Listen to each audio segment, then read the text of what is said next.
In general, we can start at 7:30.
We can start. Yes, please.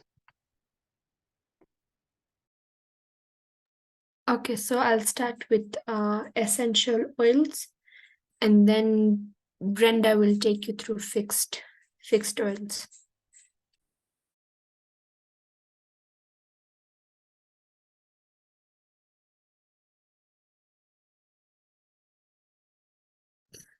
You guys can see my screen.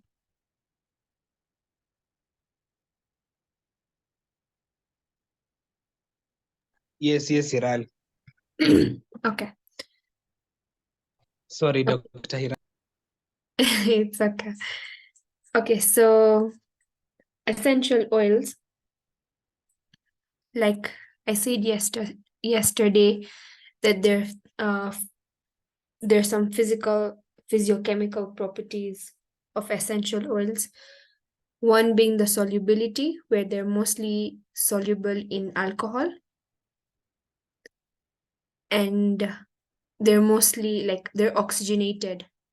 So they're readily soluble in alcohol. The third being the optical rotation, where they can show either dextro or levo. They can either be dextro or levo isomers. The third being the color, they're usually colorless, but when you expose them to air, they get oxidized and they become darker in color. Therefore, they should always be stored in like closed flasks or bottles. Then fourth being specific gravity, where most of them have a specific gravity between 0.8 to 1.17, and they're lighter than water.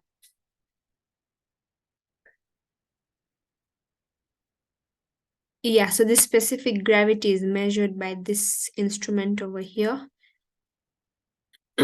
Then the fifth one is the refractive index, and the last one is the acid number, which indicates the hydrolysis when it's like during storage.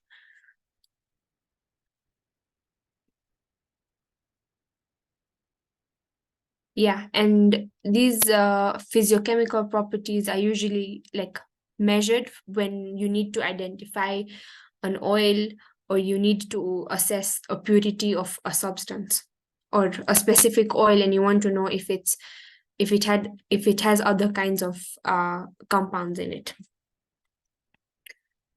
Then when you have like a crude extract, I guess, you can separate out the individual essential oils using either thin layer paper chromatography or gas chromatography.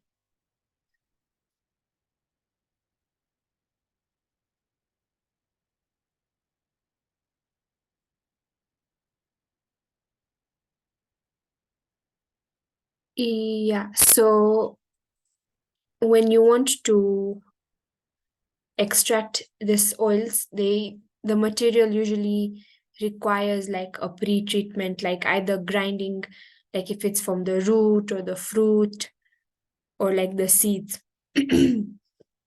Mostly it's ground, yeah. And why do we do this? Because it reduces the thickness of the material so that diffusion can occur.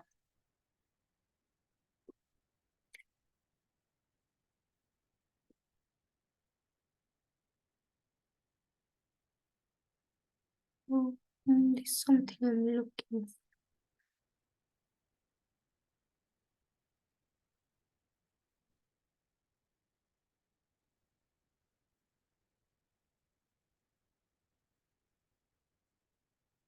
Yeah, and then sometimes like fresh plant material is used, or either you dry the plant material. Like for example, for rose flowers is where you dry the petals first before you go into extraction. And why is drying necessary? It inhibits some of the enzymes that can cause hydrolysis of the oils. It reduces the bulk of the plant material, and it's easy to transport. Yeah, and then this apparatus, which is the Clevenger like apparatus, which is used mostly to extract essential oils. Then just a minute.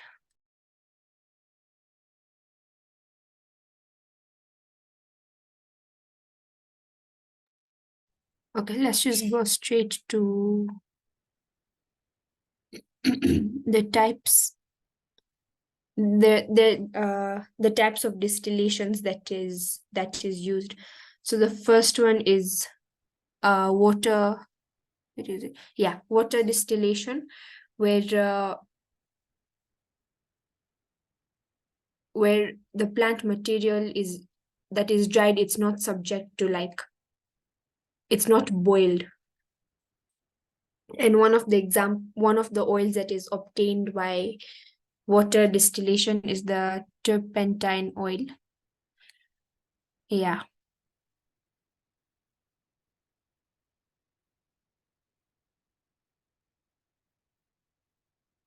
Oh, sorry. Water distillation is when the plant material is dried and it is also boiled. Sorry. Yeah.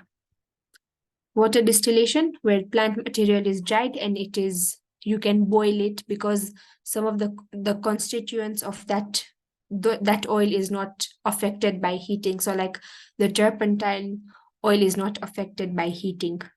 Then the second one is water and steam distillation, where the plant material can either be dry or fresh, but some of the constituents may be damaged by boiling. So some of the examples for this is the cinnamon or clove oil.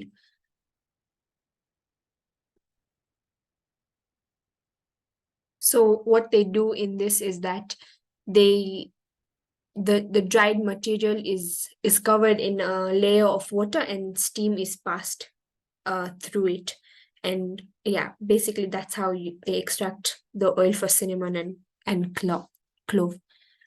Then the third one is direct steam distillation, where it's just fresh plant parts. It's not dried, so like peppermint and spearmint, and it's just cut and directly put to the distilling chamber.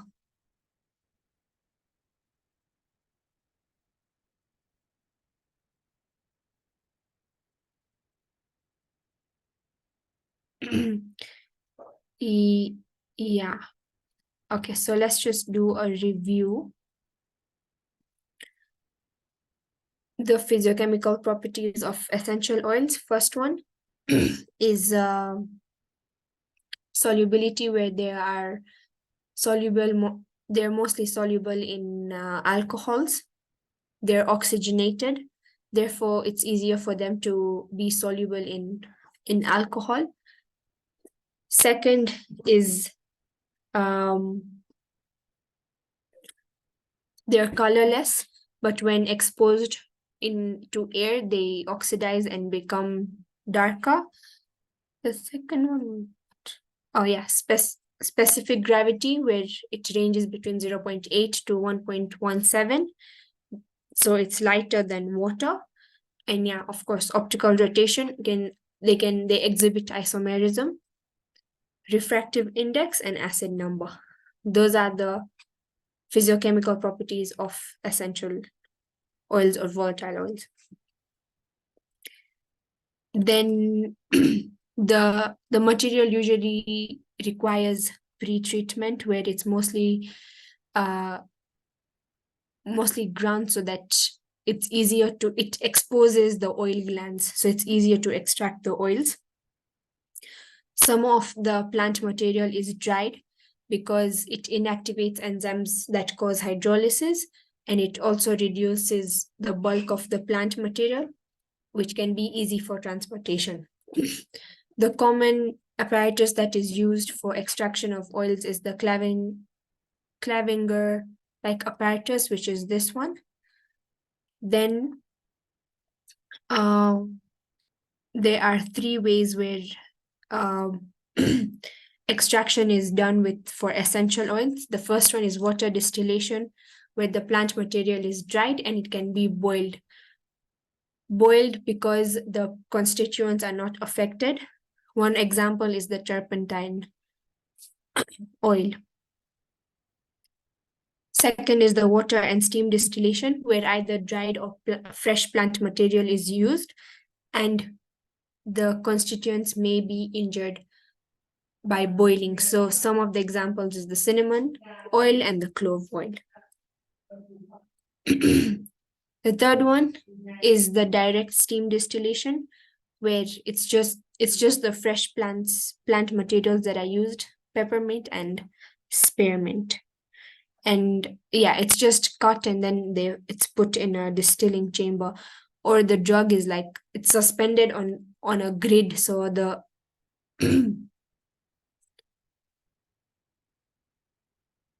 yeah, it's basically just that.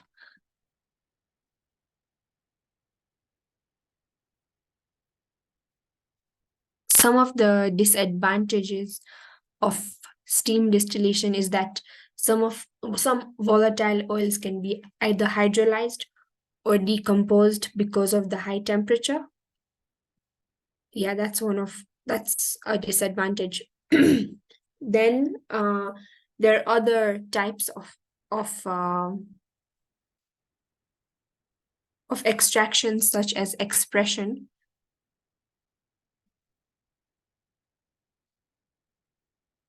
And expression is mostly for examples of oils that are extracted using this process is the lemon oil or the bergamot oil. 1 minute.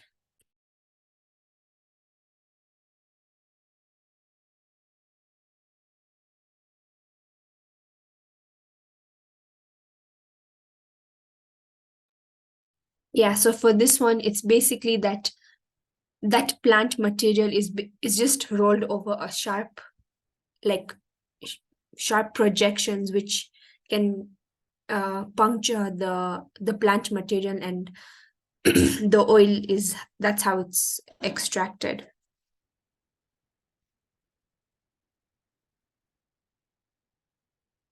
One disadvantage for this process would be that it can contain a lot of impurities. That's why that oil should go through a purification method. Then this process is where now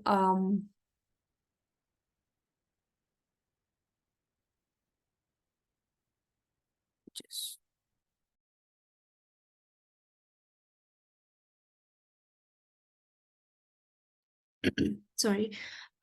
Yeah, so for this process, for example, if we say like rose petals, right? It's just an example. They are put on a layer of fat for a few hours. And after every few hours, those petals are removed and a new layer of petals is put, until now the fat is saturated with that oil.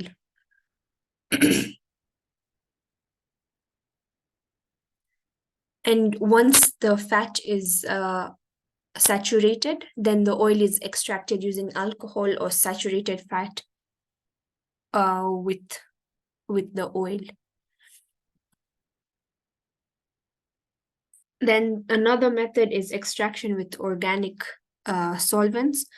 The most common ones is petroleum ether, benzene, and hexane. Yeah. And then the last one is digestion, where the flowers are heated gently with melted fat until it's exhausted. Yeah. So the other extraction processes are expression, then this one, extraction with organic solvents, mostly petroleum ether, benzene, and hexane. And then the last one is digestion. So a comparison between organic solvent extraction and distillation, where organic solvent is more expensive compared to distillation. Distillation is a simpler method and it can be carried out anywhere. Yeah, so that is mostly that you need to know about essential oils. Now the rest of the slides are just examples. So I'm going to show you a table from a book.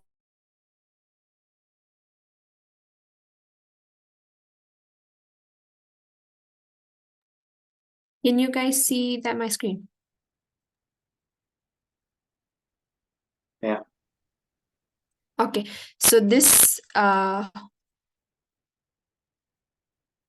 whole table basically summarizes most of the essential oils. The name of the oil, which plant it comes from, and what's their important constituents. So I'm going to pick out a few that I feel are important. The first one being eucalyptus. Where is it? Yeah, here, eucalyptus. So eucalyptus is from Eucalyptus globulus, and it has the component cineol, which is mostly like that's the highest amount in eucalyptus oil. Then another one, rosemary, which has this constituents. So yeah, I'm not gonna go through all, but I'm just highlighting the important ones. Yeah, rosemary, peppermint also, because it's used in many pharmaceutical formulations. Peppermint, which has mostly has menthol. Even spearmint. Where is spearmint? Okay, yes, spearmint has something called limoline. Or let me just write that on the chat.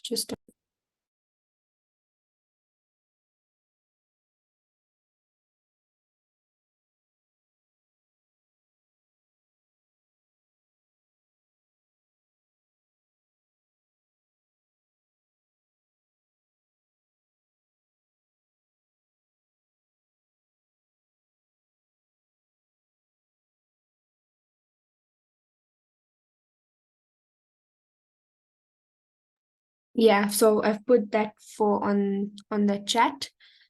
Another one that also thyme here, thyme vulgaris, which contains thymol. Yeah, and then also they are subdivided, like for example, the terpenes and the sesquiterpenes. Then you have the alcohols, esters and alcohols, aldehydes, ketones, phenols, ethers, peroxides, and some glycosides. Yeah, so those are the ones that I feel are the most important, which is eucalyptus, thyme, peppermint, rosemary.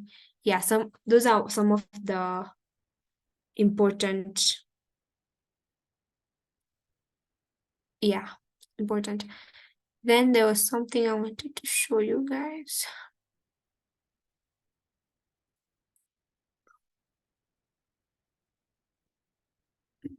Oh, and there's something that I forgot to mention, is that essential oils do not leave us, when you put it on like a paper or a filter paper, they do not leave like a spot on it. So when Brenda is taking you through fixed oils, we'll see a differentiation between fixed oils and essential oils, where essential oils do not leave a spot on the filter paper, while fixed oils leave like a mark on the filter paper. And then where is this?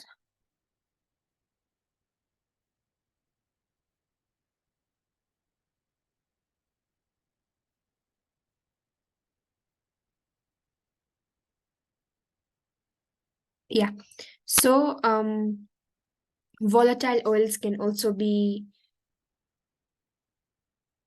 subdivided into mono. So they're basically terpenes, right? So there's monoterpenes and sesquiterpenes, like I mentioned over here, terpenes and sesquiterpenes. So the monoterpenes, such as let me show you some examples. This one, let me just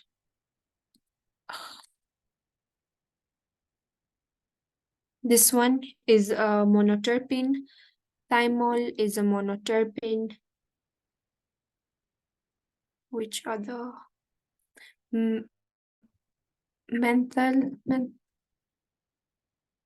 Yeah, this one. Some of these are some examples of monoterpenes. So I can't find Nelly's notes on this. I don't know where I found this from. But yeah, monoterpenes come from isopentyl pyrophosphate. Monoterpenes comes from isopentyl pyrophosphate, while sesquiterpenes, which is this other ones, let me highlight them in green.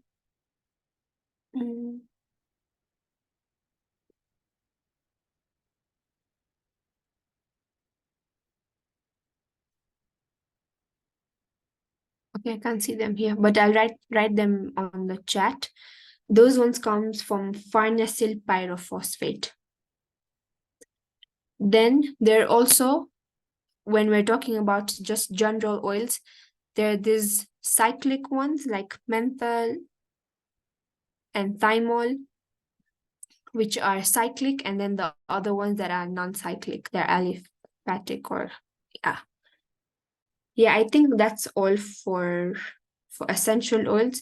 Oh, one more thing is that some exceptions like clove oil, which has a higher specific gravity than the other oils. And also, when we're looking at identification, when we react these essential oils with Sudan 3 reagent, you'll get an orange discoloration. Yeah, I think that's it for essential oils.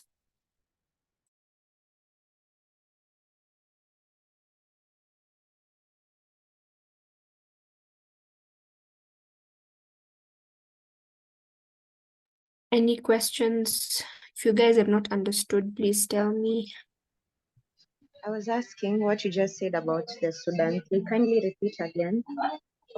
So when we're doing like identification, like we want to see if there's an essential oil in a particular, like a crude extract or something, then when you put Sudan 3 reagent, then it turns orange in color. So, thank you.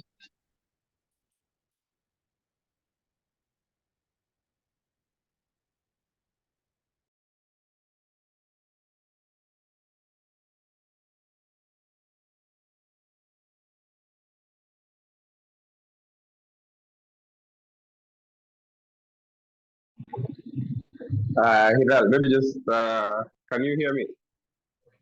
Yeah, I can hear you. Oh, clearly, I'm not drinking. My No. network is a bit unstable. Some of the common uses of this essential oil, just to add to what you said, is that they are used as terminatives, usually to, let me check that name. Like to relieve discomfort in the stomach, even flatulence. Yeah. Yes, yes. Yeah, I know one example for that is Cinnamon, peppermint. yeah. Yeah, peppermint. Yeah, peppermint, cinnamon, eucalyptus. You see all of these being used as caminatives. Then the other unique one is the one chai uses nutmeg oil as an aphrodisiac, but in higher doses, it can cause even hallucinations. So don't blame chai for his craziness. This guy is Bro, I use it as a spice, man. have the It's a chai. spice. Yeah, so nutmeg oil also. I think people are abusing now nutmeg out there, being led by chai.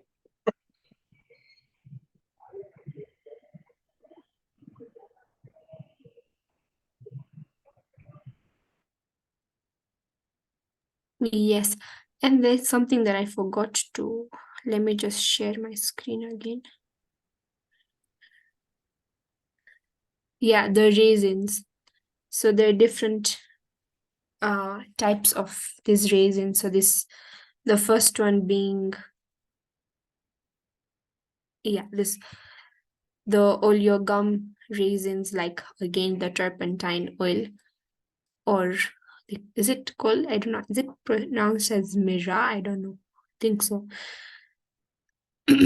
Yeah, so when it's mostly composed of volatile oils, but it also has, no, it's mostly composed of raisins or the gum, but it also has volatile oils. So yeah, and then some of the uses for this is like perfumes. It's mostly like the cosmetic industry or the food and beverage industry. And then this one also, which has now the different types of this sesquiterpenes, also used in the cosmetic industry. Nigella savita, I think this is a common one.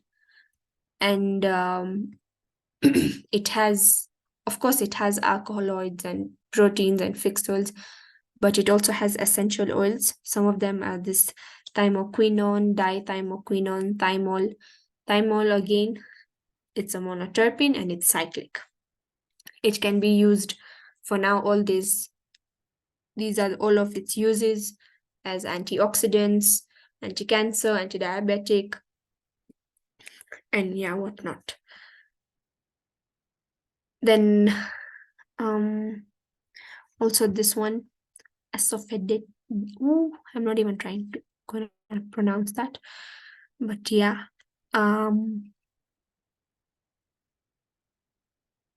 Yeah, some of those are the raisins, oleogum raisins.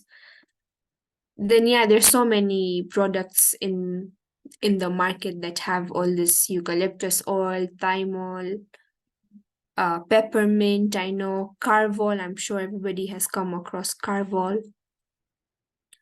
Yeah, there's like Vicks, Deep Heat. All of these have this essential oils which can be helpful with flatulence, pain.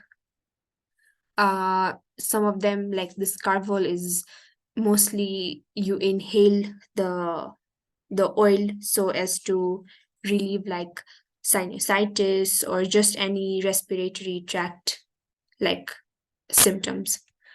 Yeah, those are essential oils.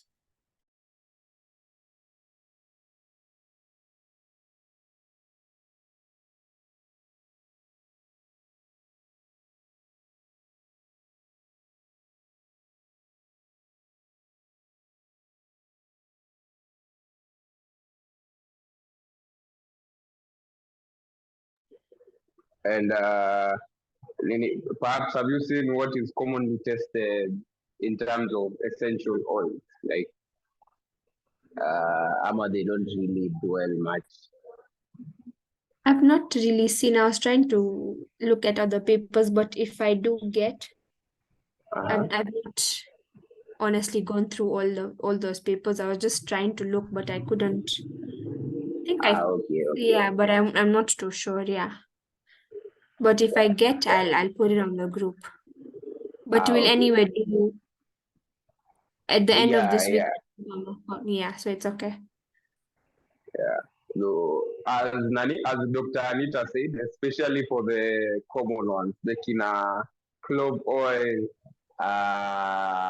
valerian, the nutmeg, it's important to know the plant from which they originate because of Yeah. that matching question that we're expecting. So let's memorize also those names. For the common ones, not all of them, clove, eucalyptus, the common ones. Yeah. Yes. The table that I was showing you guys right now, it has mostly all of the oils with their botanical Nice. names. Nice. That book is Chase and Evans, so yeah, it's on page 262. That 262. yes. I, I hope Nancy is here. 262.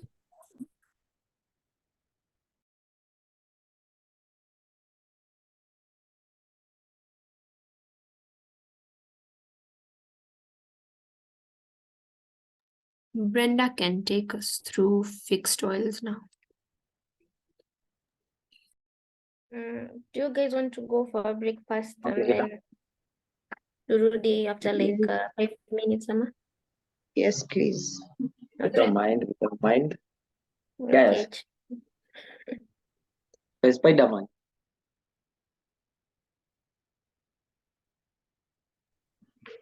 Nightwing, unasemaje? Mbona na mislead watu wasitumie wakitumia nutmeg ati ni kuabuse. No, si waki overdo. Si kuna day umenicall ukaniambia ulipata hallucinations from that. Ulikunywa mob. Hiyo ndio purpose yake. Usiaibike, by the way, let us Wacha learn from you. watu waitumie vile inafaa. Hivyo ndio purpose yake. Let us learn from you. Let us learn from you. Sema ni abuse. Litho nini yake ni ngapi? Nini hiyo? Litho dose ya nutmeg. Little dose ya nutmeg. Sasa labda wewe tuambie. Tuambie wewe ndio unakwambia utaitumia sana. Mimi yangu hadi expire.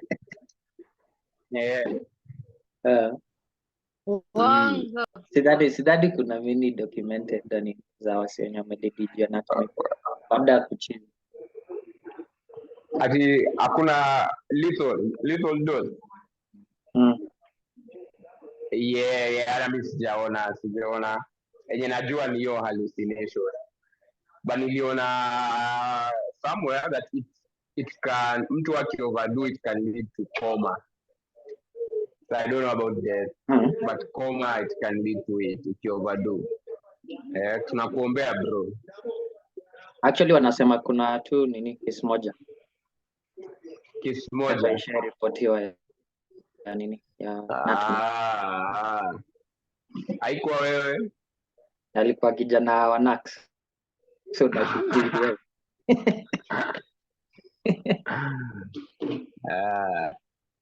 Narcotic poison. Naliona the other thing about nutmeg, it can cause abortion. Yeah. Because it irritate intestines na uterus, causing contraction. So it can also cause abortion.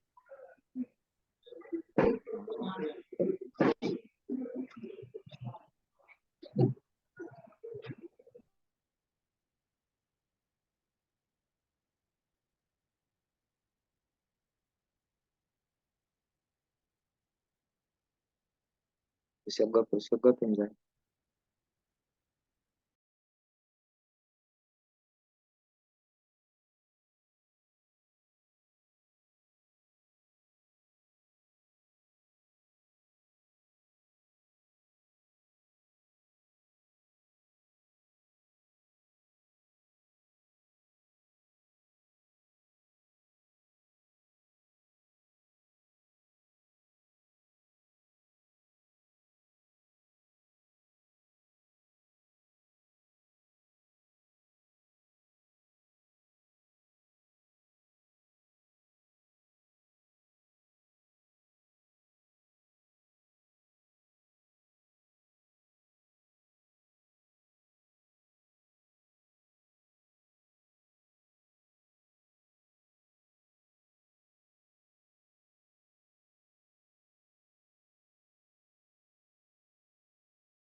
Hello.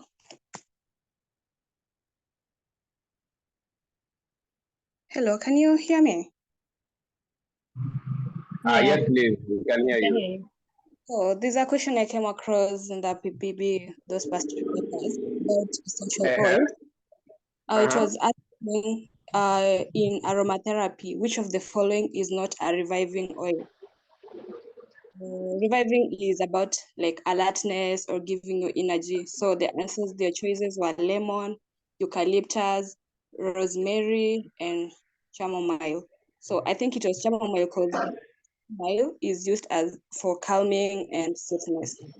Yeah, that was one question that I came across. Nice. Thanks. So chamomile is used for calming. Calming, yeah, and reviving is about alertness, giving about energy. Alertness. Yeah, Thank you so much, Lee. okay. Also, chamomile oil is also used as an anti-ulcerative. Anti-ulcerative. It also has anti-inflammatory and antispasmodic effects. Just to add on that.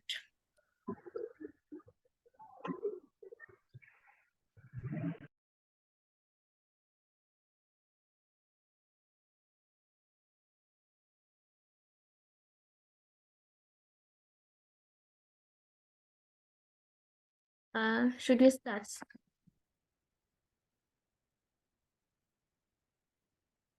Yeah, you can start. Okay. So I'll be taking you through fixed oils. I'm using Dr. Nelly's notes, so if you have them, maybe you can be following with me. And I'm not also going to mention every oil. I'm just going to mention maybe the really important ones, so according to me.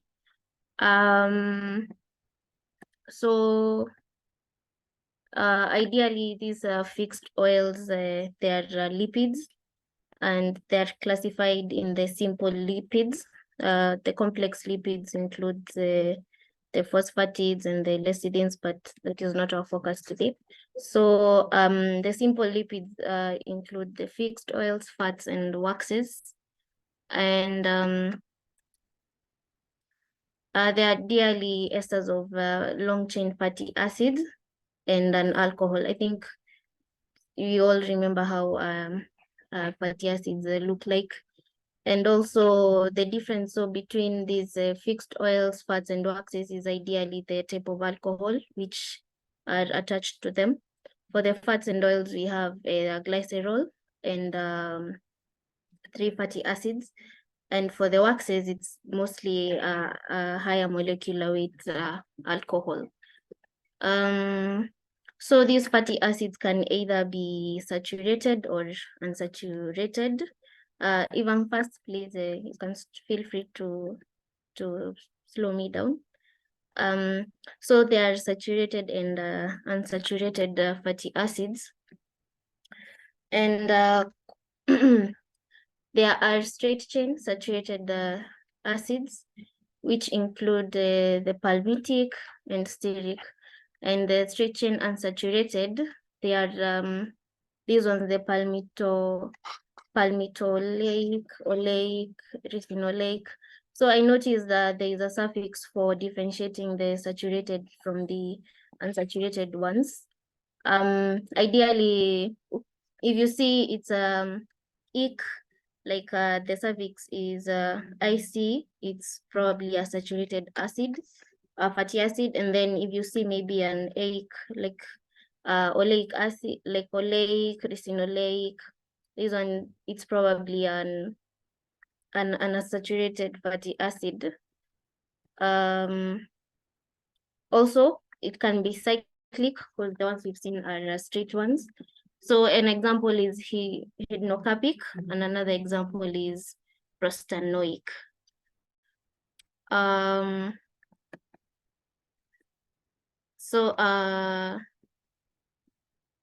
Going to the general features or the general properties of these ones. We can say that they're extracted from, can be either animals, fruits, plants, and such like. Also, we can see that fats are glycerides of saturated fatty acids, while fixed oils are glycerides of unsaturated fatty acids. So extraction of these fixed oils, unlike volatile oils, Hiral mentioned something about distillation. So for fixed oils is mostly we extract them, and there are mainly two ways of extraction. It can either be hot or cold.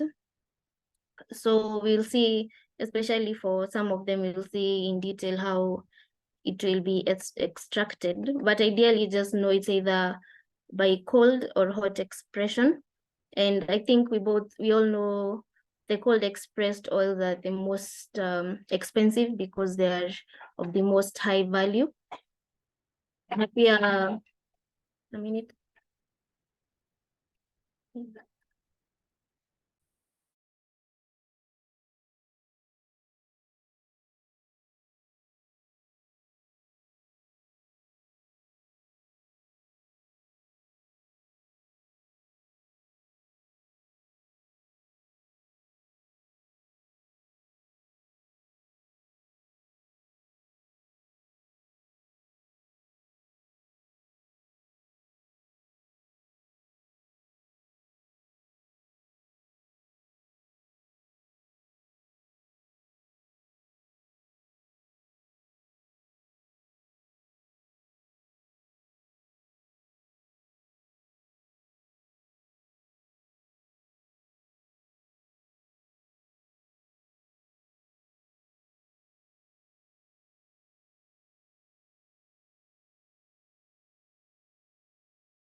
Sorry about that.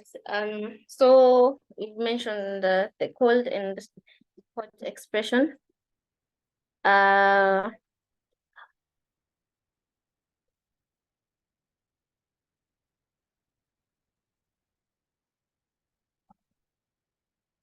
like we said, the saturated fatty acids, as you can see from here also, the suffix is mostly IC or ik. So I think ukiulizwa maybe from MCQs, if you see something that is not similar to this, you can maybe rule it out. Also unsaturated, you can see the likes of oleic acid. Also remember, unsaturated means that maybe they have a double bond. So oleic, linoleic, which is omega-6, linolenic, which is omega-3, and ricinoleic acids. So going now to their properties, they cannot be distilled. This is what makes a difference. This is one of the differences between fixed oils and volatile oils. From one of the extraction methods of volatile oils was simple distillation, like eucalyptus oil. I think we did it some time back in the labs. So for fixed oils, we cannot distill them. Also, like Hiral mentioned, we can differentiate them by maybe using a stain, whereby the fixed oils will leave a stain, but the volatile oils will not. And also specific gravity of these fixed oils is less than 1. Is everyone okay up to there?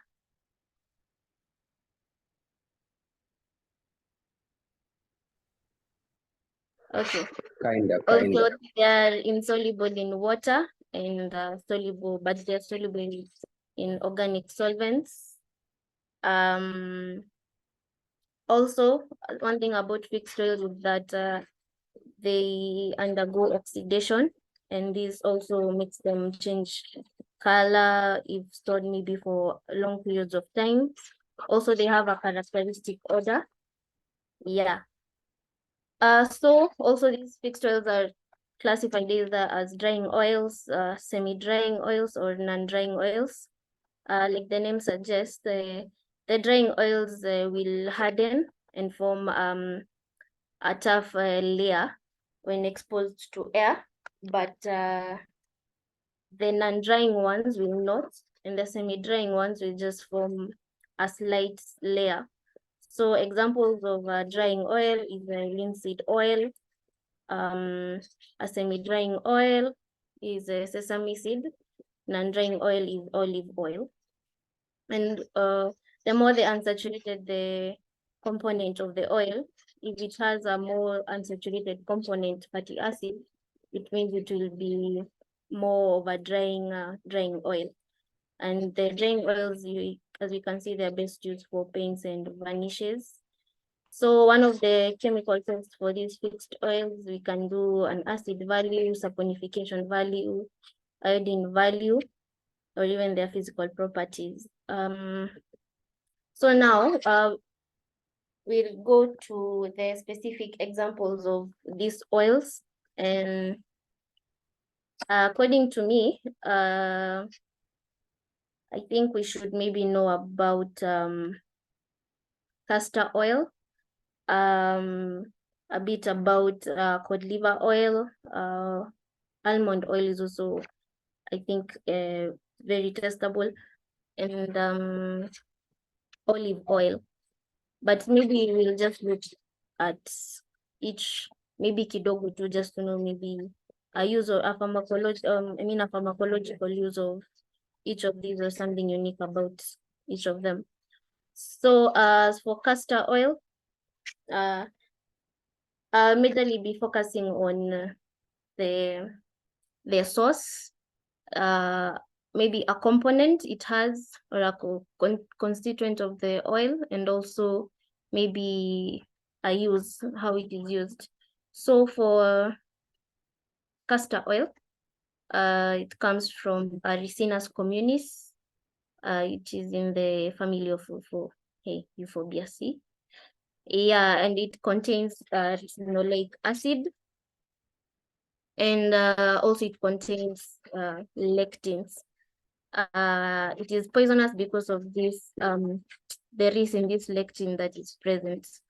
One of its uses is can use as a purgative, and also it's a stimulant cathartic because of the ricinoleic acid present. How it is extracted, I think, let me see.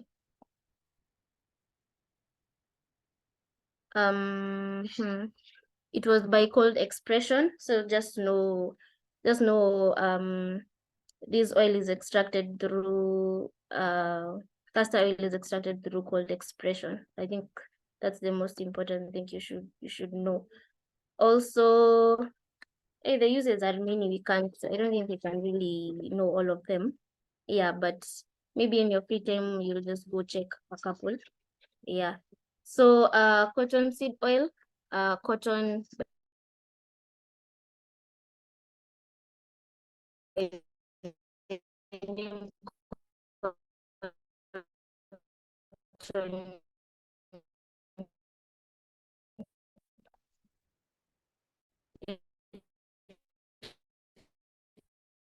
comes from the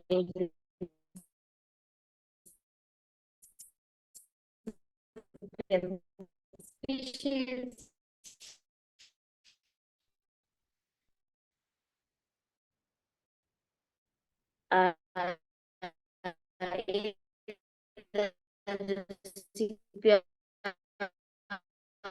Of these, the fixtures they use the fatty acids, because I'll use maybe corn, oleic and linoleic acids. It is also a solvent for injections, just like castor oil. And what else? It limits the blood cholesterol levels. Yeah, and it's similar. It can be used as a substitute to olive oil. I don't think linseed. I don't know. Linseed is from Linum Lucifusium. Also,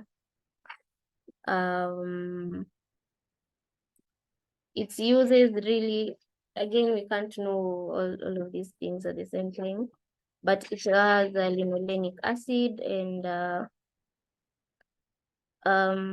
what else?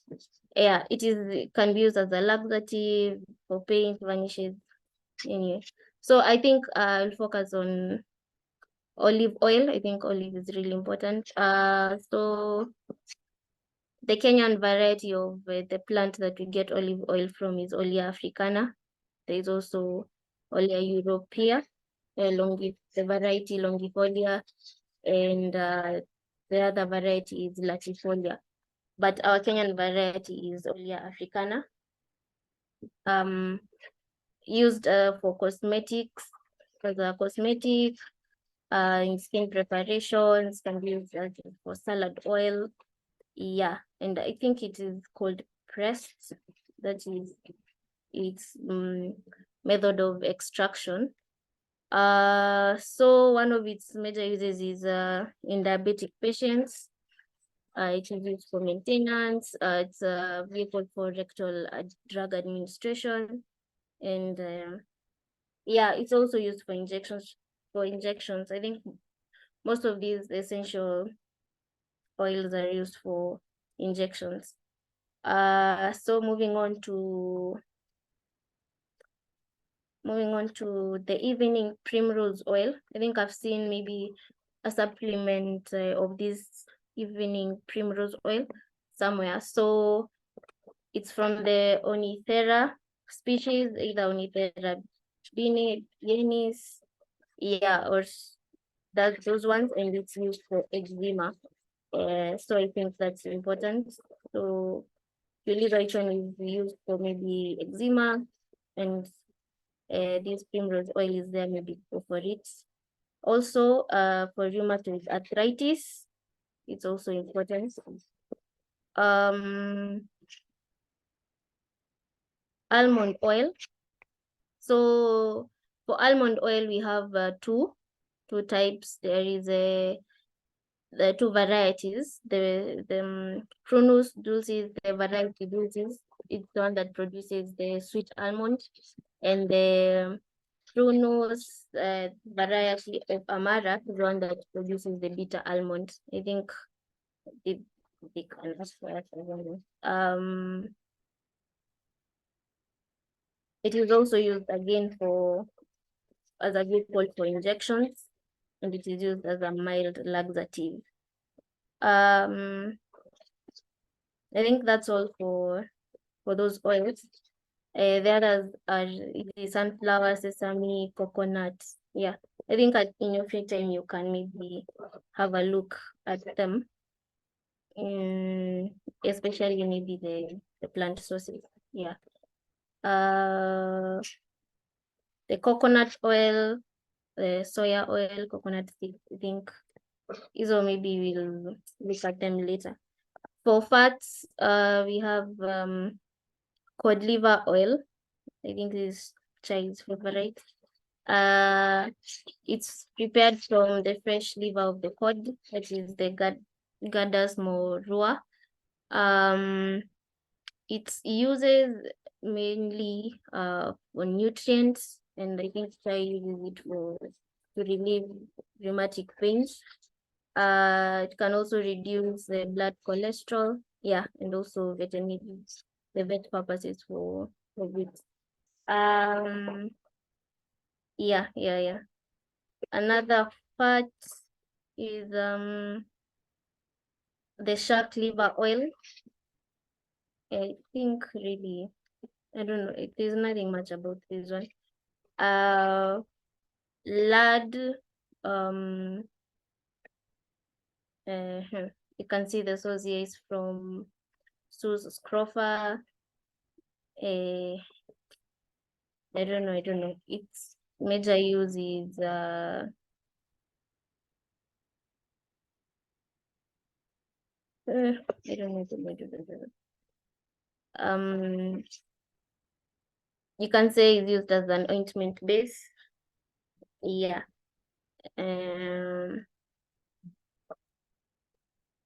Waxes, we'll go to waxes.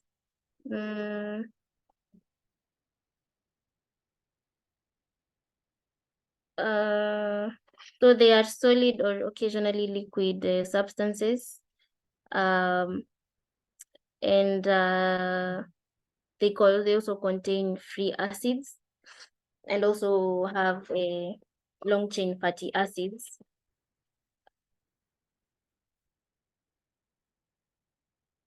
So in plants, we'll find waxes that are found in the external part of the plant, maybe the leaves.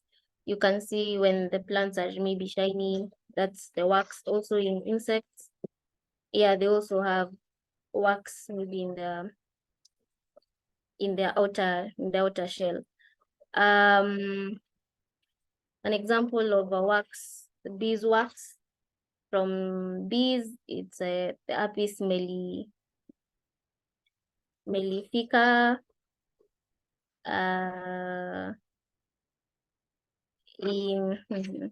There's really nothing much. I think the uses of the waxes will be preparation of the candles, also ointments, and also preparation of the plasters. These ones that people use when maybe they've broken a leg or two. Yeah, so I think that's an important use of these waxes. I didn't find much on wool fats.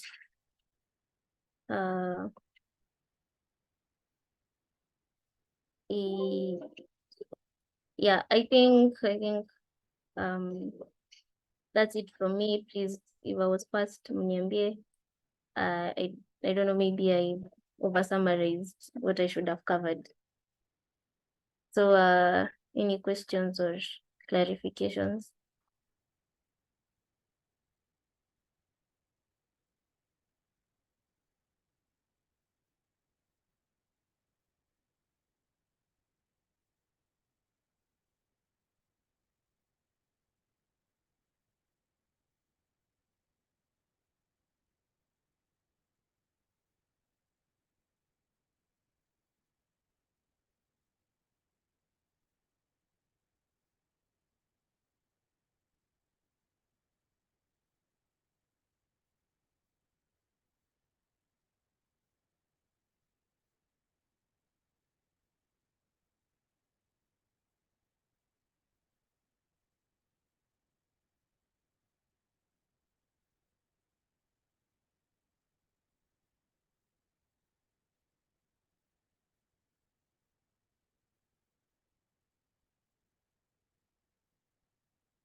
I think that's all we had for you. Kama kuna maswali, maybe we can close the meeting.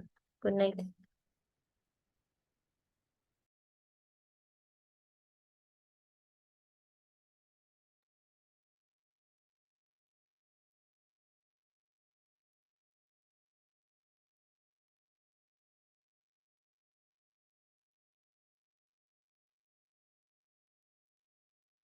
Let me ask Reda. Niambie. Say I have a heart condition, or maybe I have high risk for heart disease. Which else would you advise me to between? Sorry, which name would you advise me to between fats and oil?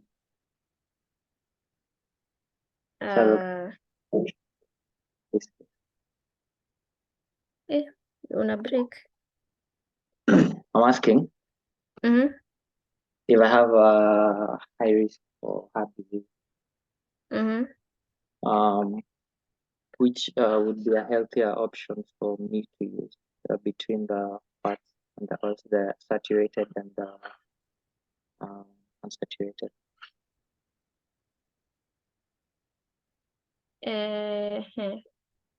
Do I? Between the saturated and unsaturated. I'm not sure, Chai.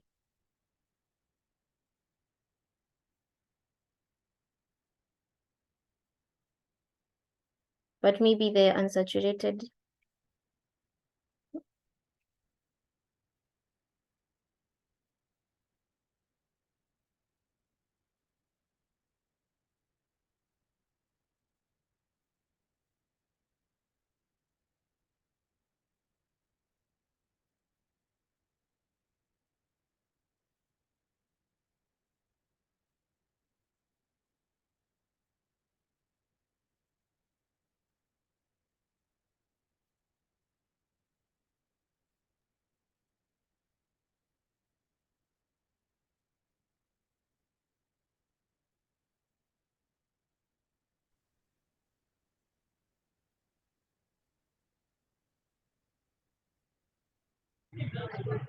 Stano, basi you can end the meeting so that the recording is not long.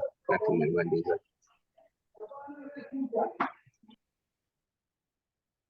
Tano. Iza. Uko umeniita? Lala bana. Unasema ni nini gani ziko healthy? Ati nini? Ni nini gani ziko healthy kwa mse ako na risk ya heart disease between fats and oil? I mean saturated and unsaturated. Oh, between saturated and unsaturated.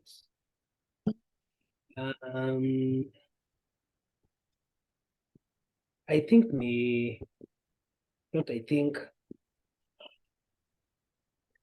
mzee umenika kwa hotspots. No, nasema ni unsaturated. It is unsaturated fats. And how so? How? Or why? So from what I've seen, it says that it can lower the LDL cholesterol and it can also reduce inflammation. But sometimes if you take too much of the saturated you said the unsaturated. Yeah. Sometimes if you take too much of the unsaturated, there will be an imbalance between the omega-6 and omega-3. And that might also predispose you to a risk for inflammation, which would also dispose you also to a risk for the heart disease because of the inflammation. I'm not too sure about that, but if we're talking about which one is better between saturated and unsaturated, it's unsaturated. Then there's also the risk of them being oxidized. So there's a high risk of the unsaturated fat being oxidized. That's whether you're cooking them or whether they're just on the shelf.